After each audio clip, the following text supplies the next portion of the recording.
Good afternoon, everybody. So it is a hot one outside. Today what I'm going to do is work on the 351 Cleveland block. I do have new piston rings, rod bearings, and main bearings for it.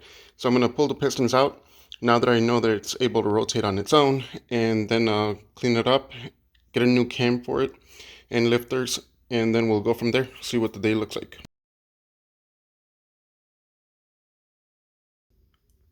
All right, so have most of the pistons out. I am missing two left ones and two right ones. And there you go. So that one right here, that one over there, and then this guy right here. So I'm gonna take them off. I'm not gonna bore you guys with all the turning of the crank and pounding them out. All right, so here are the pistons from the 351, and it was a good thing that I didn't listen to my brother and just put the heads on and get her cranking, because most of these piston rings are frozen, and yeah, so rule number one, don't listen to my brother. So I'm gonna replace the main bearings, the rod set connecting rod cap bearings, and then the piston rings, of course, and then clean them up, and then start reassembling it. So there you go. That's what she looks like. The cylinders do not look bad. The bore inside looks pretty good, actually. They're still standard, so I think she just needs a real good cleaning. Obviously, oil changes were optional for this motor, it looks like. So I was able to take off the timing chain cover, the harmonic balancer, and now what I'm going to do is remove this bolt right here, which is going to loosen up the belt, and then I'll be able to remove the cam sprocket, and then lift the belt over the crankshaft, and then I'll be able to remove the whole crank.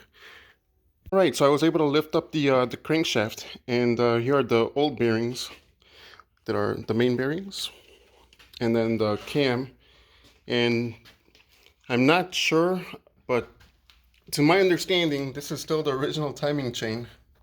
I don't know if you guys could make out the part number on there. So it's a DOAE, which D is 70, and then O being the year, so 0. Then there's the Fomoco, and then the nylon gear. Everybody, so we brought the 351 Cleveland upstairs into the garage, and now what we're going to do is degrease her and then give her a nice cleaning job, and then go through the freeze plugs and then give her a nice coat. Obviously replace the main bearings and the gaskets and all that stuff.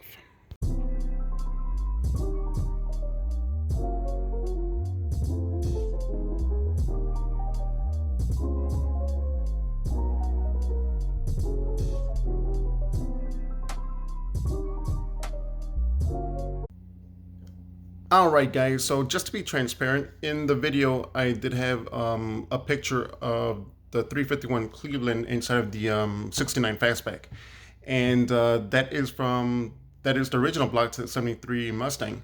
And originally I installed it into the 69, and I had it held up by a jack on the bell housing and then the motor mounts.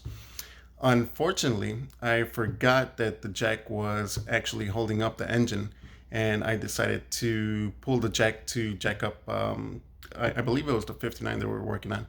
So the engine had a lot more stress on the motor mounts, and then I decided to rip them apart.